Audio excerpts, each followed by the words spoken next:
Education Station, 1370 WOCA. Ocala.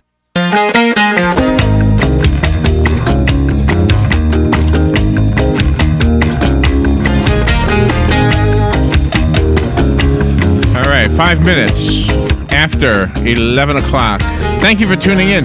Hey, the other day, Robin, I know this is kind of weird, like I didn't know this was happening, and I didn't. But I asked you, how do you make a poached egg? I mean, I'm getting into eggs lately, you know? Yeah. There's a book here that shows you how to make poached eggs. It's amazing. I just love this. And I guess it's simple for most people, but for me, I only learned the other day that if you put the microwave on without anything in it, it'll burn out the microwave. Oh, no. Because, okay, I was trying to do boiled eggs, right? On the stove. Now, I know you can't boil eggs in the microwave, but I was using the microwave as a timer. Oh, okay. And that was the end of my microwave. So do not put the microwave on without anything in it. Patricia Wells is on the phone. She probably hates the microwave. I don't know. She's a celebrated chef. She runs the legendary cooking school At Home with Patricia Wells in Paris, France. Is that where she is right now? I don't know. Wow. And she's got a book called My Master Recipes, 165 Recipes to Inspire Confidence in the Kitchen with dozens of variations. And I just want to know about you know what else I like in the book? The egg drop soup. Oh, yeah. Listen, you go to that the Chinese, looks so good. You go to the Chinese restaurant and you always say, how do they make this? This is so good. Is it just eggs and water? And I never knew. Patricia Wells, good morning or afternoon. What time is it where you are? It's 5:06 p.m. My God. You must be in France. Are you in Paris or some city? I'm in Paris, France. That's right. Wow. And it's almost nighttime already. Wait a minute. I don't hear an accordion in the background. You need one of those. It's the piano, not the accordion. So this is a big book, 165 recipes. Are these like your favorites? How did you choose the selections for the book? Well, the way the book came about, a traditional cookbook will have appetizers, salads, fish, shellfish, so on.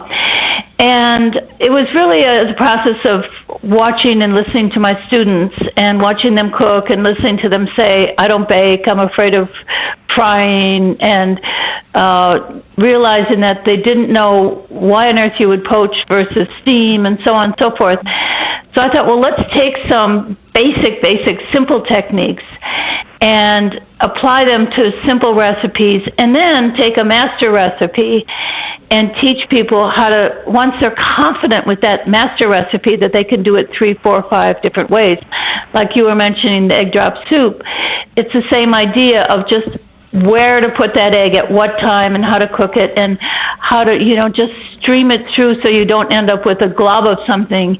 You end up with this wonderful, stringy, streaky, delicious Well, see, and what I like about the book, I am not a cook, and I'm almost afraid to ask somebody like yourself how to do something simple like a poached egg, because it seems like everybody knows how to do this but me. Yeah, me too. I don't know. You know what I mean? So I'm glad you put it in the book. Well, there are many theories about how to do it, and after, like anything that you do, whether it's cooking or driving a car or playing the piano, you need to do it over and over and over to perfect it. That's the secret. It's not stupid or silly. It's just important. Yeah, but I won't do that. I'll just take your recipe, and that's all I'll do. Well, that's okay. You're very sweet to be so confident of me. But I think that, like I can give you a recipe, all right? Okay. And I can tell you the size of the pan to use, and so on and so forth. But you won't listen to me. You'll use a different size pan, you'll use a different amount of heat, and then it won't work out, and then you'll blame me. No, I'm just kidding. But oh, wow. Okay. Yeah.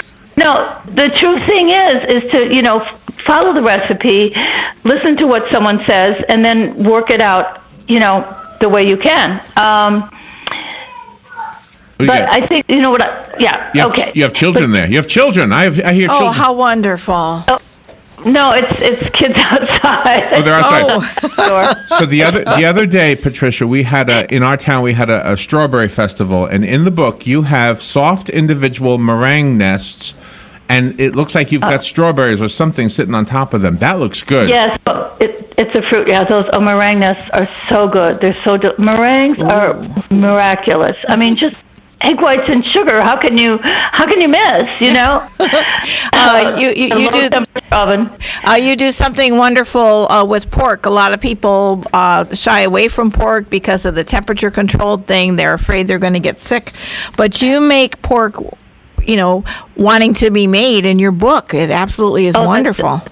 Such a delicious pork roast, and just low temperature, but cooking long and slow, so it stays nice and moist. And it's to me, it's the way to cook pork. I kind of grew up on dried pork chops, which I really didn't like very much. Mm-hmm. Though my mother was a great cook, but that wasn't one of the things that was my favorite.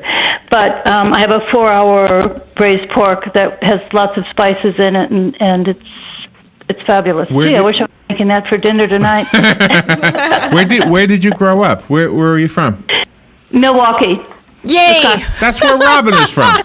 Go Packers. That's where Robin is from. So is there any beer and bratwurst in here? No, but you know what? There's sausage. There's homemade sausage for your pizza, which is fabulous. And that's another kind of technique I have in the book is grinding, which you don't think of that as a technique. But you can make your own, chicken sausage for chicken meatballs. You can make your own lamb sausage for making a merguez sausage. And you can make your own wonderful, wonderful pork and fennel sausage to use on your homemade pizza. I bet you're going to make that tomorrow night. I bet you are. I think it's absolutely marvelous that the French government recognized you and honored you for your contribution to French culture, because you are just absolutely outstanding in everything in your book. Well, thank you. You're very sweet to say that. So how was the book writing experience for you? Did you enjoy the process of putting the book together? I love it. I really do. It's a marathon. It's a real marathon. I don't think anyone out there, you or anyone, ever realizes how many steps you go through in terms of the idea of the recipe, editing it, perfecting it, going through the photo sessions, going through the design of the book, and then editing, and somebody, the editor gets back and says, oops, we need to cut 3 lines from there, and you go, I can't cut 3 lines or the recipe won't exist. So you have to be very creative. Oh, wow, really? You were kidding earlier about me not following directions, but that's usually true. But the other part of that is, if it's a cookbook, I'm going to pay 100% attention, even to the pan, because I don't have a clue what I'm doing. I'm not lying about that. I really, if you say you need a shallow pan, I got to find out, what does that mean, shallow pan? Mm-hmm. I don't even know what that means.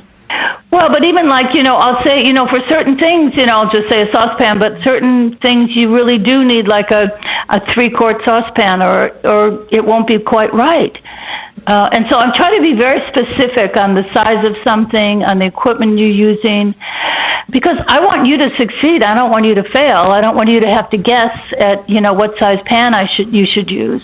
What are the expectations of your students when they come to attend your cooking school? Is it because they want to be chefs, or because they just want to be able to cook better every day for their families?